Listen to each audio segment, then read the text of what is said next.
My sister couldn't handle me buying my dream house, so she spray-painted my walls with insults. I got her on security camera, posted the video online, and refused to take it down, despite family pressure. I've been holding on to this story for a while, and honestly, it still gets under my skin every time I think about it. Family drama and all that nonsense. It's been my reality for as long as I can remember. I've got a younger sister, Jenna, who's 26. Now I'm 30. We don't get along, and honestly, I don't think we ever will.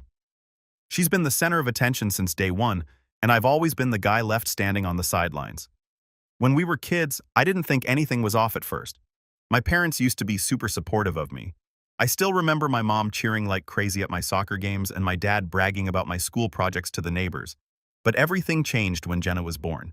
Suddenly, it was like I didn't exist anymore. I tried hard to stay relevant. I started studying hard and getting straight A's and joining clubs, not because I love those things, but because I thought maybe, just maybe, I could earn back a little of their attention. But I didn't. No matter what I did, Jenna was always the star of the show. And the crazy part, she didn't do anything special to earn it. She just had this way of soaking up all the attention even when it wasn't supposed to be about her. Let me give you an example. My 18th birthday, my parents threw me a party, and for once I thought, hey, maybe today will actually be about me. Midway through the party, we get a call from the police. Jenna, who was 14 at the time, had been caught vandalizing some property with her friends. Her friends ran off, but Jenna got caught. My dad, being a cop, pulled some strings and got her off with a warning. By the time they brought her home, the party vibe was completely gone. I just sat there cutting my cake by myself while my parents lectured Jenna in the kitchen. And that wasn't even the worst of it. There was a final straw that changed everything. When I was 21, I just landed my first real job and I was so excited. I came home ready to celebrate with my family, but Jenna had other plans. She shows up with her high school boyfriend and announces that they're engaged despite the fact that she was only 17, and just like that, my celebration turned into an engagement party. I was absolutely angry, but when I tried to talk to my parents about how unfair it was, they dismissed me, told me I was overreacting, and that I should be happy for Jenna. That was the day where I didn't stay silent and decided I was done. I cut ties with my family after that. I know it sounds extreme, but I couldn't take it anymore. They never took my side, never stood up for me. It was always about Jenna. I didn't want to be part of a family where I was treated like an afterthought. The thing is, Jenna thrived on this dynamic. She loved being the center of attention, and she didn't care who she had to step on to stay there. Every time I achieved something, she found a way to one-up me or shift the focus onto herself, and my parents let her get away with it every single time. After I walked away, they tried to reach out a few times, sent some texts, left some voicemails, but I ignored them. It's been 9 years now, and I haven't spoken to them since. I heard bits and pieces about Jenna through the grapevine, mostly from relatives who still keep in touch with my parents. Apparently, she called off that engagement a few weeks later. Shocking, right? Turns out it was just another stunt to grab attention. Classic Jenna. Looking back, I realized how much their favoritism messed with my head. It's not like I wanted to be the favorite or anything. I just wanted to feel like I mattered, like my achievements were worth something. But no matter what I did, Jenna always managed to overshadow me and my parents. They encouraged it, whether they realized it or not. The thing about Jenna is that she's not just selfish, she's manipulative. She knows exactly how to play people, how to get them on her side. My parents were her biggest enablers. Every time she screwed up, they were right there to clean up her mess. Meanwhile, I was left to fend for myself. It wasn't easy walking away from my family, but it was necessary. I needed to put some distance between us to focus on myself for once. I started fresh. I got serious about my career, saved every penny I could, and poured my energy into building a life I could be proud of. My first goal was moving out of the apartment I'd been stuck in since college. It wasn't bad, but I wanted something that felt more like mine. 2 years ago, I finally made that happen. I bought a house, not just any house, a place that screamed, "This is what I've worked for." It had everything I wanted: space, privacy, and a fresh start. Moving into that house felt like crossing a finish line. I'd made it. But I wasn't naive enough to think I could let my guard down completely. Family has a way of creeping back in whether you want them to or not. So I made it clear to everyone, extended relatives, old family friends, you name it, that my new address was off limits. I didn't want my parents or Jenna showing up unannounced. I wasn't about to let them ruin this new chapter of my life. Meanwhile, life for Jenna wasn't going so great. I didn't have direct contact with her, obviously, but people talk. From what I heard, her big business venture a few years ago was a complete disaster. She tried to start some kind of event planning company, which honestly is laughable considering how disorganized she is. It didn't take long for the whole thing to go under, leaving her drowning in debt. And of course, mom and dad were there to bail her out just like always. Jenna's failure didn't stop there. I'd heard whispers about her borrowing money from friends and even getting tangled up in some shady dealings. Nothing concrete, but enough to paint a picture of someone who was desperate and reckless. Now I'd recently been featured on the cover of a local business magazine. Apparently it had sparked a lot of conversations among our relatives. Jenna probably heard about it too, and I can only imagine how much that stung.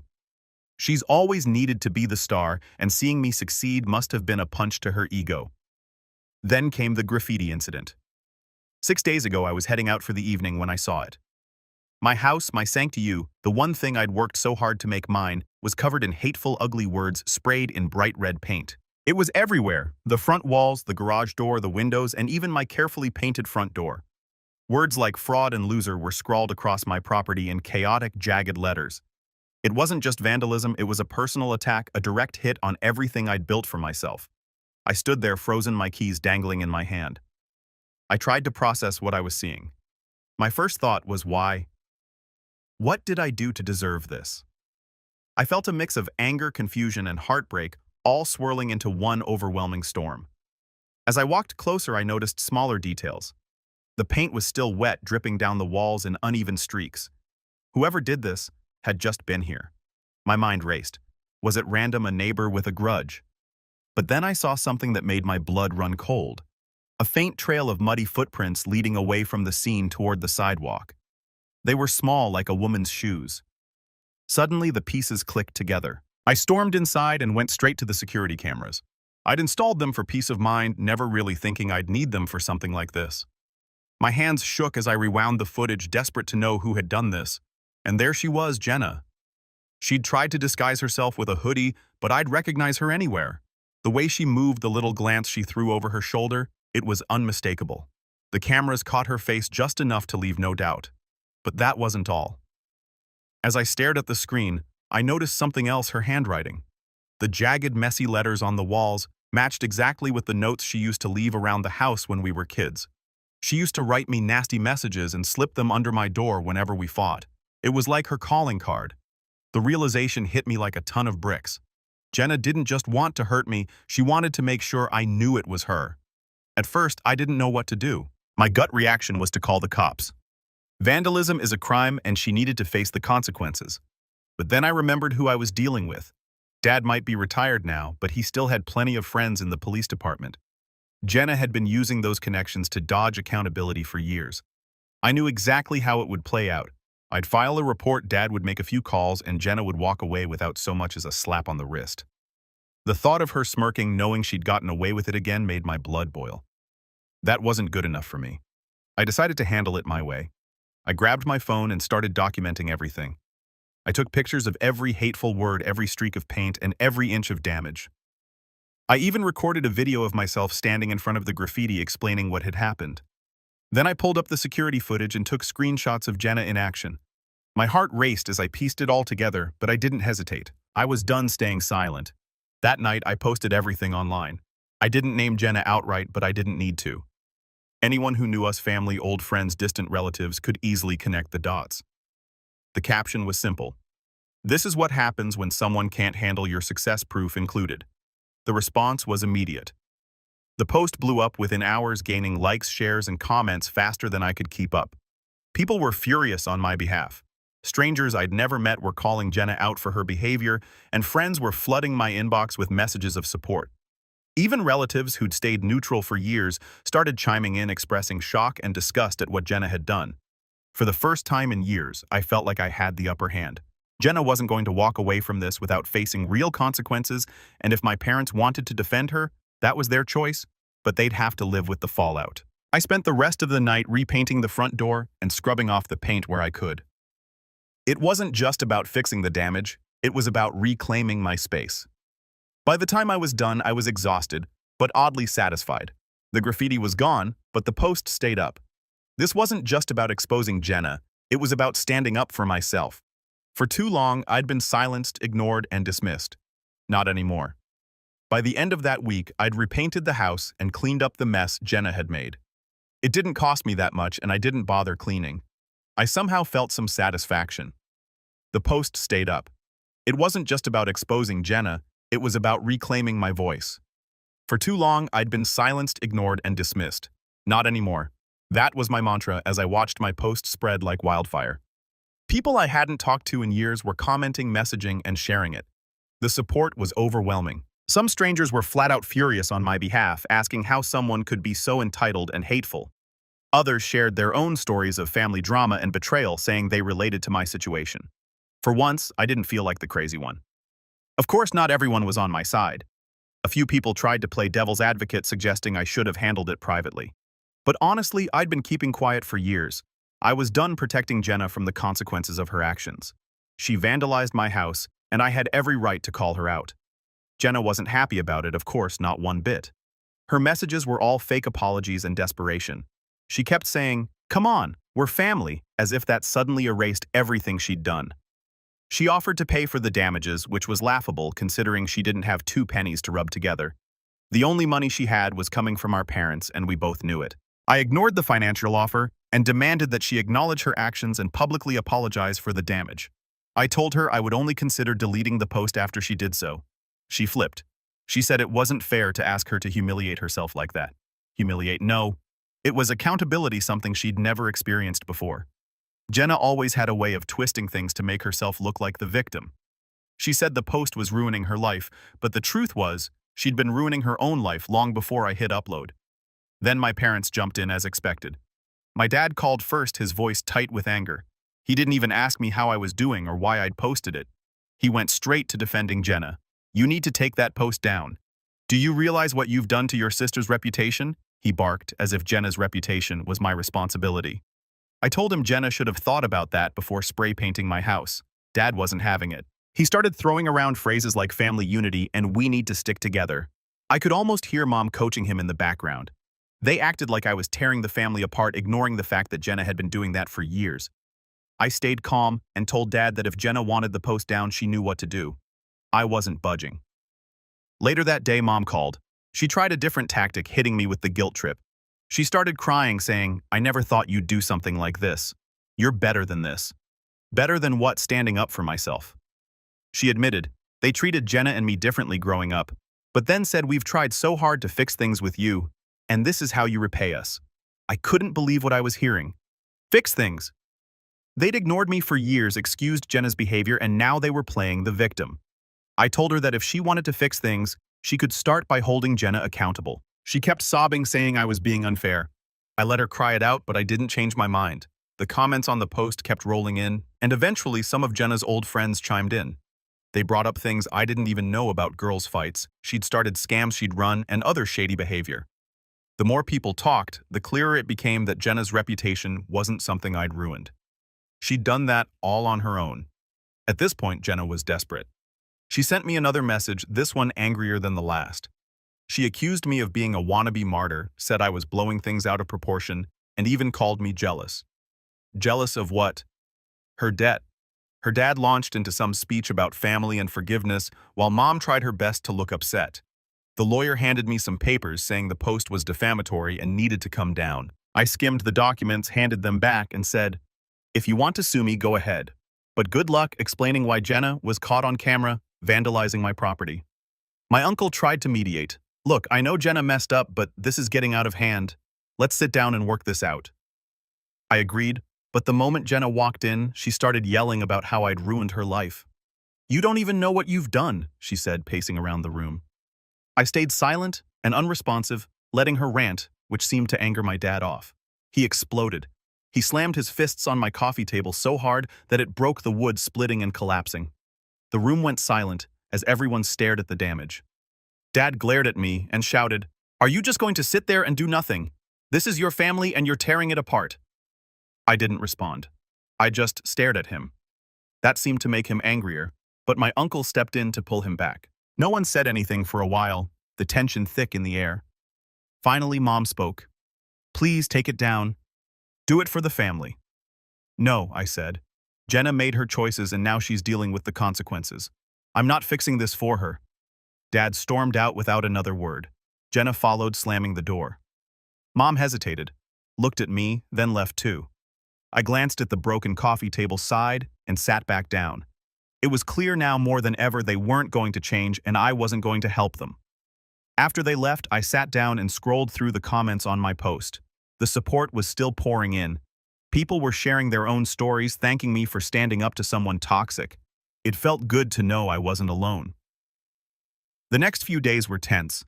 Jenna kept sending me messages ranging from fake apologies to outright threats. "You're ruining my life," one read. Another said, "If you don't take it down, I'll make sure you regret it." Classic Jenna, always trying to bully her way into getting what she wanted. I didn't respond. Engaging with her felt like pouring gasoline on a fire. Then things escalated.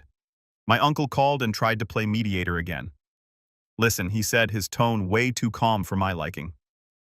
"Jenna's struggling right now. You have no idea what this post is doing to her." "Struggling?" I shot back. "She vandalized my house and you're worried about her feelings? Maybe she should have thought about that before grabbing a spray can." My uncle sighed, clearly frustrated. "It's not just about her, you know. Your dad's reputation is on the line too. People are starting to talk." That part got my attention. I hadn't even thought about how this might blow back on my dad. He'd spent years covering for Jenna, and now it was catching up to him. But instead of feeling bad, I felt vindicated. For once, their perfect little facade was cracking. The next day, Jenna showed up at my house, pounding on the door hard enough to wake the neighbors. I opened it, and before she could push her way in, I stepped in front of her, blocking her path. "What do you want, Jenna?" I asked, keeping my tone firm. "We need to talk," she said, trying to sidestep me. "You're not coming in. Say whatever you have to say right here," I replied, standing my ground. She looked annoyed but didn't argue. "Fine. That post, you need to take it down now." I crossed my arms. "Not happening." Her frustration was written all over her. She glanced behind me as if weighing her chances of barging past. "You've ruined everything, my life, my reputation. Do you even care? Did you care about my house when you vandalized it? Did you care about my life or reputation then?" I asked, holding her gaze. She threw her hands in the air. "This isn't fair. You don't know what I've been through." I took a step forward, closing the gap. "You're right, I don't, but that's not my problem. Jenna, you made your choices and now you're dealing with the consequences." Her eyes darted to the side, looking for something to latch onto. I saw her glance at a flower pot on my porch, her hand twitching like she might grab it. Before she could, I stepped in front of it. "Don't even think about it." She let out a sharp breath, then took a step back, clearly frustrated. "You think you're so much better than me, don't you? Sitting here in your perfect little house acting like your life is so great? I don't think I'm better than anyone, Jenna, but I'm not the one who showed up at your house and started causing problems. You don't get to make a mess and then blame me for the cleanup." Her mouth opened, then closed like she wanted to argue but couldn't find the words. Finally, she turned toward the driveway. "You'll regret this," she said over her shoulder before slamming the gate shut behind her. I stood there for a moment watching her storm off. I wasn't angry, not anymore. I just felt tired. Jenna had spent years trying to pull me into her chaos, but this time I wasn't letting her. If she wanted to fix her life, that was on her. My job was to protect mine. Later that night, I got a call from my uncle. He sounded panicked. "Jenna's talking about legal action," he said. "She thinks if she sues you, you cave." "Let her try," I said. "She's got no case." That's what I told her. "But she's not listening," my uncle replied. "She's out of control and your parents aren't helping. They're still trying to protect her." I sighed, feeling the weight of it all. That's their problem, not mine. I'm done cleaning up their messes. The showdown wasn't just between Jenna and me, it was me versus my entire family dynamic. I'd been the scapegoat for years, the one who was supposed to quietly accept being ignored and mistreated, but now I had a voice, and I wasn't about to give it up. The next few days were quiet, almost too quiet. Jenna stopped messaging me and my parents didn't show up again. I figure they are regrouping, trying to come up with a new plan, but I don't care. If they surprise me with anything new, I'll post an update. Final update, hey guys, just like I promised you, I came back with an update since unexpected scandals started revealing. A few days after my uncle's call, my hunch was confirmed. My post had gained even more traction, and the comments were relentless. People were sharing it, dissecting the security footage, and even digging up more dirt on Jenna. It was like the internet had decided to be my personal investigator. Some of the stories coming to light were shocking even to me. Apparently, Jenna had been involved in more than just vandalism. People were coming forward with tales of unpaid debts, shady business deals, and even accusations of drug dealing. Someone shared a screenshot of a group chat where Jenna had been bragging about getting away with because of Dad's connections. That screenshot went viral, and suddenly the story wasn't just about me, it was about a corrupt system that protected people like Jenna. The fallout hit my parents hard. Dad's reputation, which he'd built over decades as a respected officer, was crumbling. His name was being dragged into every comment thread with people accusing him of covering up Jenna's messes for years, and honestly, they weren't wrong. Dad had enabled Jenna his entire life, bending the rules to shield her from consequences. Now it was all catching up to him. Mom wasn't handling it well either. She'd always been the emotional one, but this was different. I heard through a relative that she'd started seeing a therapist, which frankly was long overdue. Jenna predictably was in full meltdown mode. The last I heard, she was staying with a friend trying to lay low. She deleted all her social media accounts, probably to avoid the barrage of messages calling her out, but it was too late. The damage was done, and everyone knew what kind of person she really was. Then the legal consequences started piling up. Someone had anonymously reported Jenna's vandalism to the police, and since the footage was already public, there wasn't much Dad could do to intervene. Jenna was arrested and charged not just for vandalizing my house, but for several other incidents that had come to light through the post. The cherry on the top. The accusations of drug dealing were serious enough to warrant an investigation. Jenna's reckless behavior was finally catching up to her, and there was no escaping it this time. For me, the fallout was oddly validating. I'd spent years being told I was overreacting, that I was too sensitive, that I needed to let things go, but now the truth was out there, and people were finally seeing what I'd been dealing with. Relatives who'd stayed neutral or sided with my parents started reaching out to apologize. Even strangers on the internet were rooting for me, sending messages of support and encouragement. But a few days later, I got a call from Aunt Linda. Her tone was sharp, almost accusatory. "Your post is causing drama," she said, like I hadn't noticed. "Your parents are beside themselves and Jenna's devastated. Maybe you should think about taking it down for the sake of family peace." I let her words hang in the air for a second before replying. "Have you even seen the footage, Aunt Linda?" I asked, keeping my voice calm. There was a pause. "I don't need to," she said defensively. "This is a private matter. Airing dirty laundry online only makes things worse for everyone." I couldn't believe what I was hearing. Even with all the evidence, some people still wanted to protect Jenna. It wasn't about right or wrong to them, it was about keeping the family's image intact. Well, maybe if Jenna thought about that before vandalizing my house, we wouldn't be having this conversation, I shot back. Linda sighed, clearly frustrated. "You're not helping, you know. Your parents are under so much stress and this isn't going to fix anything. And coddling Jenna will," I asked, my patience wearing thin. "I'm not taking the post down, Linda. If you're more worried about appearances than what Jenna actually did, that's on you, but don't expect me to play along." She muttered something under her breath and hung up, leaving me shaking my head. It was wild to me that even after seeing the proof, some people still thought I was the problem.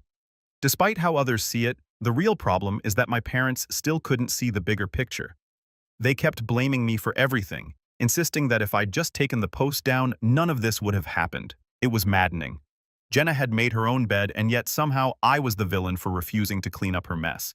And since they chose their side, they had to deal with the consequences. The other night, I got a text from my uncle. "Your dad lost his job today," it read. I stared at the screen, unsure how to feel. Dad's involvement in covering up Jenna's antics had finally caught up to him, and the department had no choice but to let him go. Part of me felt sorry for him. He'd worked hard for that career, but another part knew this was the only way he'd ever learn. He'd spent years enabling Jenna, and now he was paying the price. Mom tried calling me that same night, but I didn't pick up. I wasn't ready to deal with her tears or her guilt trips. Instead, I sat on my couch, scrolling through the latest comments on the post. People were still sharing their own stories of dealing with toxic family members, and it was comforting to know I wasn't alone.